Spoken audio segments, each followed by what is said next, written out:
A inteligência artificial parece software, parece nuvem, parece uma janela de conversa. Ela parece uma resposta que aparece na tela em poucos segundos. Mas essa é só a superfície. Antes de uma IA responder a uma pergunta, de gerar uma imagem, resumir um processo, escrever um código ou operar um agente autônomo, existe toda uma cadeia física trabalhando em silêncio. A IA parece leve, mas ela é pesada, ela é industrial. E é por isso que a guerra dos chips virou uma das disputas centrais do nosso tempo. Porque quem controla os semicondutores controla a capacidade de treinar modelos, operar data centers, automatizar as empresas, criar armas inteligentes, vigiar as populações e definir a infraestrutura da economia digital. A frase do episódio de hoje é esta: a IA parece software, mas depende de fábrica, metal raro e geopolítica. Eu sou o Raul Silva e este é o Estopim Tech. E este episódio tem apoio da Mateucel e do Point das Capinhas em Arco Verde, Pernambuco. Precisou de um novo smartphone ou de acessórios? A Mateucel e o Point das Capinhas são os lugares certos. Na Mateucel, você encontra os melhores dispositivos Apple com o melhor custo-benefício da região, além de um atendimento personalizado de uma equipe preparada para te indicar o gadget que mais vai combinar com você. E no Point das Capinhas você encontra os melhores acessórios e os melhores preços da cidade, além de uma grande diversidade de opções para você atender às suas necessidades e também deixar o seu telefone com a sua cara. Então corre lá e confere tudo isso em primeira mão. Hoje, a conversa não é sobre qual chatbot responde melhor, também não é sobre a última função bonita de uma plataforma. A conversa é sobre a anatomia material da inteligência artificial. Porque a maior parte do público vê a IA no aplicativo, mas o poder real aparece antes do aplicativo existir. Ele aparece na fábrica que produz o chip, aparece na empresa que desenha a arquitetura, na máquina que grava os circuitos invisíveis no silício, aparece no país que decide quem pode comprar essa máquina, na ilha que concentra a fabricação mais avançada do planeta. E quando a gente olha para esse caminho, uma pergunta fica inevitável: quem manda na IA de verdade?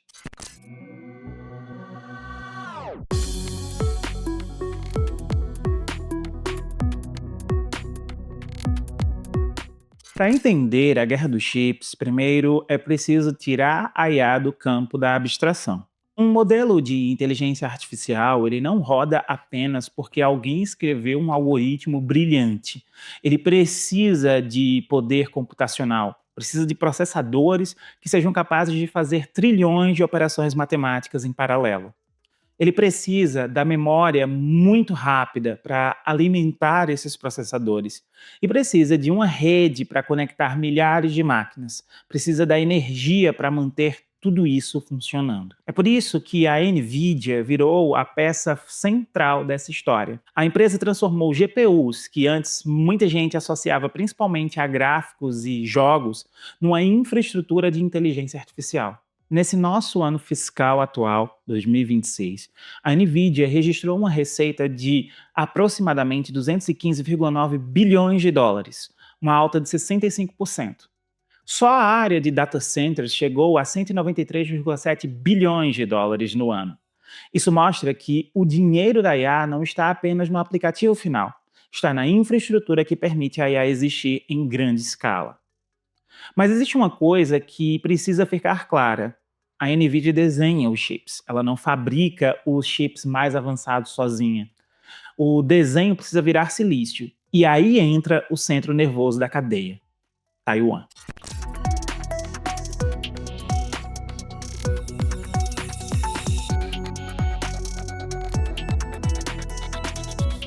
Taiwan é uma ilha pequena em território, mas gigantesca em importância estratégica. Segundo o Guia Comercial do Governo dos Estados Unidos, Taiwan responde por mais de 60% da receita global de foundries e por mais de 90% da fabricação de chips de ponta. Esse dado é brutal. Ele significa que grande parte da economia digital avançada depende de uma ilha que vive sob pressão militar e diplomática permanente da China. No centro disso tudo está a TSMC, a maior fabricante contratada de chips do mundo. A empresa não é famosa para o público geral, como Apple, Google ou Microsoft. Mas, sem ela, muitos produtos dessas empresas simplesmente não existiriam na forma atual. A TSMC fabrica chips para quem desenha, mas não tem fábrica própria na fronteira tecnológica. Isso inclui empresas que fazem processadores de celular, aceleradores de IA, chips de data centers ou computadores para computação de alto desempenho. O relatório anual de 2025 da TSMC afirma que a demanda ligada à IA foi robusta ao longo do ano e que a receita da empresa cresceu 35,9% em dólares, com recordes de receita e lucro por ação. A consequência política é óbvia. Taiwan virou uma espécie de seguro de vida da economia digital global. O problema é que nenhum seguro é confortável quando está no centro de uma disputa entre grandes potências.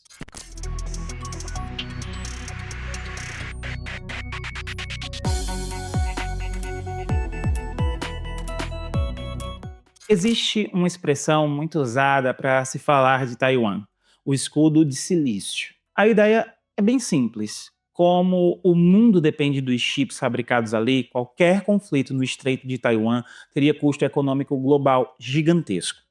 Isso, em tese, ajudaria a proteger a ilha, porque uma guerra afetaria China, Estados Unidos, Europa, Japão, todas as big techs, montadoras, bancos e praticamente todo o setor que usa eletrônica avançada.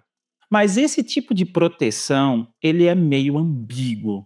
Por um lado, a dependência global aumenta o custo de uma agressão. Por outro, aumenta a pressão sobre todos os países para reduzir essa dependência. É por isso que os Estados Unidos tentam levar parte da produção para o Arizona. É por isso que a Europa criou o European Chips Act. É por isso que o Japão investe na Rapidus.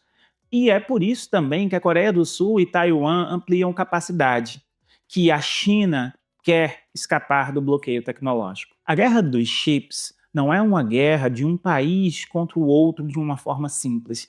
É uma guerra pela redução da vulnerabilidade. Cada potência olha para a cadeia e pergunta: se o pior acontecer, o que eu ainda consigo fabricar?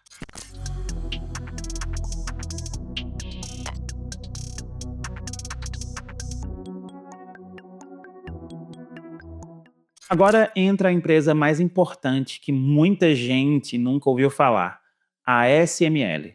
A SML da Holanda não fabrica chips, ela fabrica as máquinas que permitem fabricar chips avançados.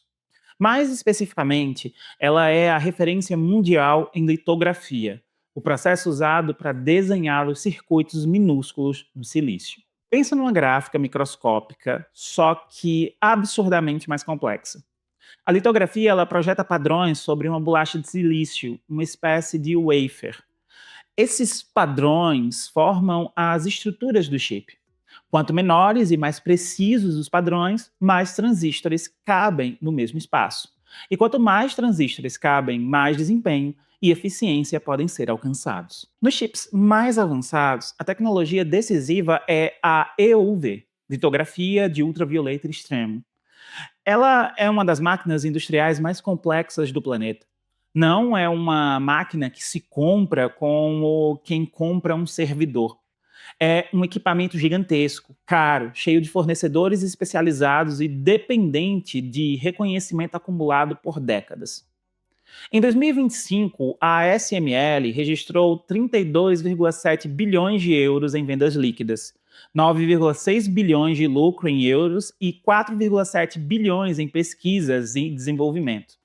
Em abril desse ano, a empresa disse que a demanda por chips estava superando a oferta por causa dos investimentos em infraestrutura de IA e elevou a sua previsão de vendas para o ano. Esse é o ponto.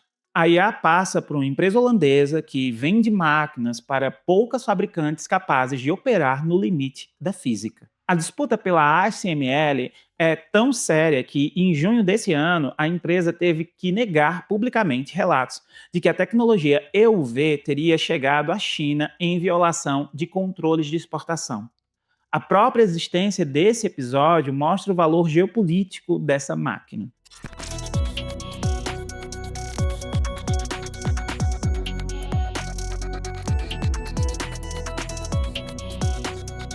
Os Estados Unidos entenderam que dominar o software não basta. Por décadas, a economia americana liderou o design de chips, software, nuvem e plataformas. Mas parte importante da fabricação migrou para a Ásia. Isso parecia eficiente, enquanto o mundo acreditava que a globalização era só redução de custos. A pandemia, a crise dos semicondutores e a tensão com a China mudaram essa leitura. O CHIPS Act nasceu desse diagnóstico. A ideia é reconstruir capacidades industriais dentro dos Estados Unidos, atrair fábricas avançadas e reduzir a vulnerabilidade em setores considerados críticos. A TSMC do Arizona recebeu um prêmio final de até 6,6 bilhões de dólares em financiamento direto para apoiar investimentos superiores a 65 bilhões de dólares em 3 fábricas em Phoenix. Mas trazer fábricas de volta não é tão simples. Uma fábrica de chips não é apenas um prédio caro, ela precisa de engenheiros, fornecedores, manutenção química, água ultra pura, energia estável, logística e uma cultura industrial. Não se recria um ecossistema inteiro apenas assinando um cheque. Por isso, mesmo quando há um avanço simbólico, a dependência continua.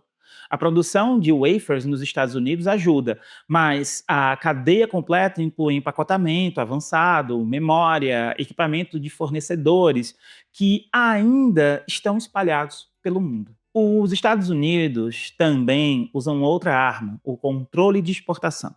Em janeiro desse ano, o BIS passou a analisar caso a caso as licenças para exportar chips como o NVIDIA H200 e o AMD MI325X para a China, desde que requisitos de segurança fossem cumpridos. Isso mostra uma política mais calibrada, mas o objetivo continua o mesmo: impedir que a China acesse, sem restrição, o poder computacional que sustenta a IA avançada.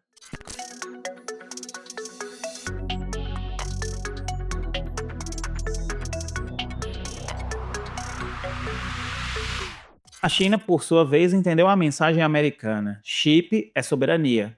Durante anos, Pequim comprou máquinas, equipamentos e chips de ponta enquanto fortalecia o seu mercado interno. Mas as sanções dos Estados Unidos mudaram o jogo.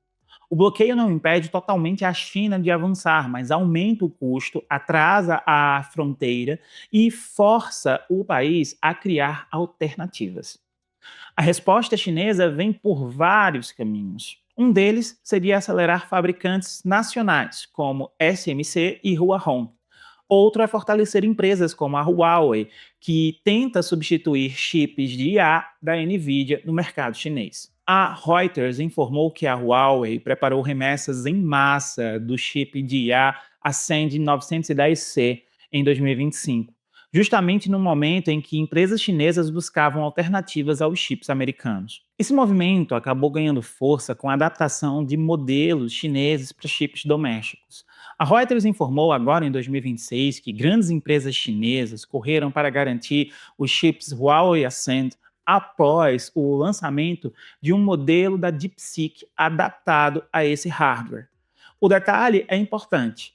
Quando o chip externo fica limitado, o software começa a se adaptar ao chip nacional. Esse é o efeito colateral das sanções. Elas podem atrasar a China, mas também podem acelerar a ambição de independência. A China ainda enfrenta limites sérios. O acesso a EUV é restrito, a produção avançada em escala é difícil, o rendimento industrial, que é a capacidade de produzir chips bons em grande quantidade, não aparece por decreto. Mesmo assim, a direção está clara. Pequim quer uma cadeia de IA que dependa cada vez menos dos Estados Unidos.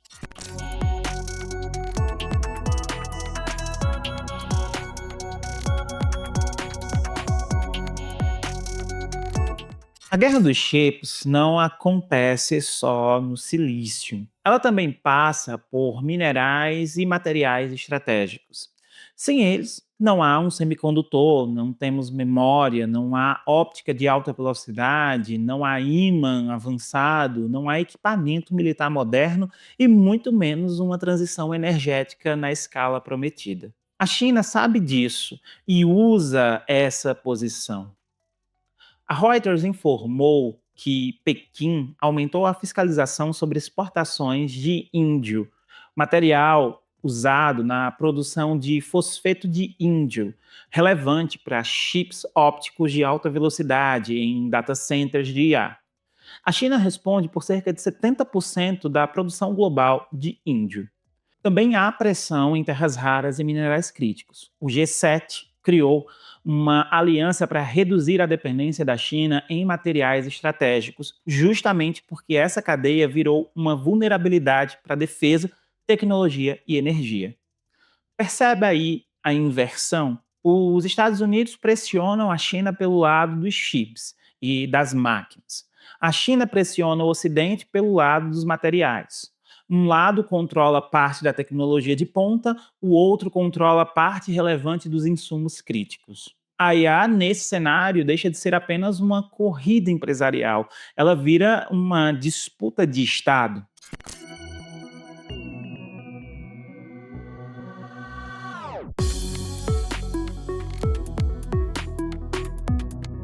Existe ainda outro ponto que costuma ficar fora da conversa pública. Fabricar o chip não encerra o problema. Os chips de IA modernos precisam de memória de alta largura de banda, conhecida como HBM. Essa memória fica muito próxima do processador para alimentar o chip com dados de altíssima velocidade. Sem HBM suficiente, o chip perde desempenho. E quem aparece com força nessa parte da cadeia são as empresas como SK Hynix e a Samsung. Também existe o empacotamento avançado. É nele que diferentes partes do sistema são integradas de forma extremamente precisa. A IA moderna não depende apenas de um chip isolado, ela depende de um conjunto de componentes trabalhando como uma unidade. Por isso, o gargalo pode estar no wafer, na memória, no substrato, no empacotamento ou na capacidade de conectar tudo isso em escala. Essa é uma lição importante para o debate público. Falar em fabricar chips no singular engana. O chip é um ecossistema e a cada etapa tem o seu próprio gargalo. A própria TSMC tem reconhecido que a energia virou parte central do desenho de chips de IA. Em maio de 2026, um executivo da empresa afirmou que eficiência energética está se tornando prioridade porque a demanda elétrica da IA pressiona custos e infraestrutura. Então, a guerra dos chips se conecta diretamente à guerra dos data centers, mas IA exige mais chip exige mais fábrica, mais data centers exigem mais energia. E tudo isso exige planejamento que vai muito além do marketing e da inovação.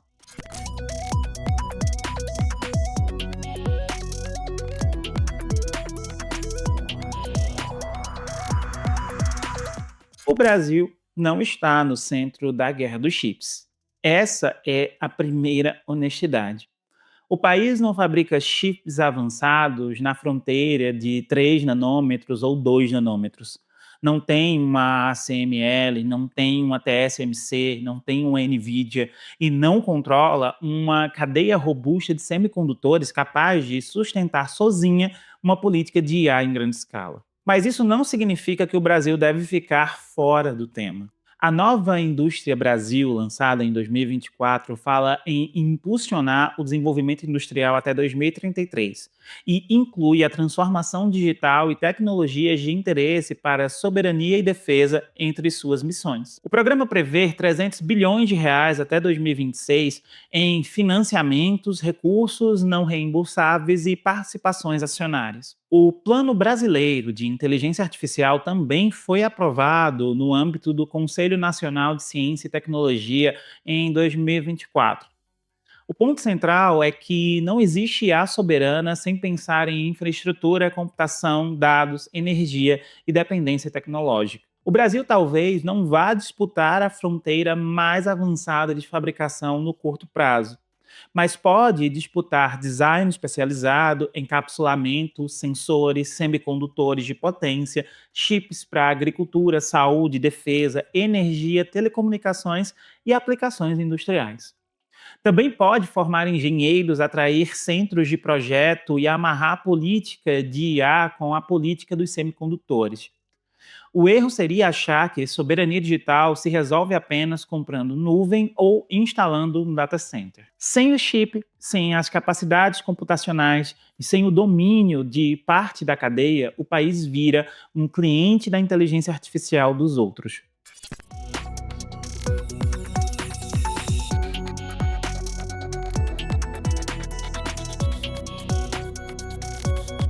A guerra dos chips revela uma coisa que a propaganda da tecnologia tenta esconder.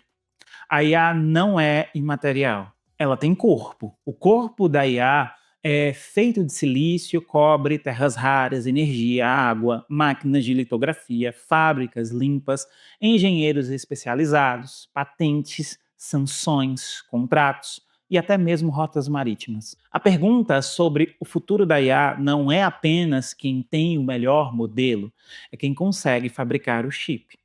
Quem consegue comprar a máquina, quem consegue proteger a fábrica, quem consegue garantir energia, acessar minerais, escalar tudo isso sem ficar refém de um rival geopolítico. Taiwan, China, Estados Unidos e a ASML decidem o futuro da IA porque estão nos pontos críticos dessa cadeia. E o Brasil precisa entender essa disputa sem ilusões. Não basta consumir a IA, não basta hospedar data centers, falar em transformação digital. Um país que não entende semicondutores, não entende a infraestrutura da inteligência artificial. A pergunta que fica para você é: quem tem mais poder na corrida da IA? A empresa que cria o modelo, a que desenha o chip ou a que fabrica o chip? Comenta aqui no YouTube, compartilhe esse episódio e siga o Estopim Tech lá no Spotify. Eu sou o Raul Silva e até o próximo Estopim.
Este podcast é uma produção de O Estopim Mais Comunicação e Conteúdo.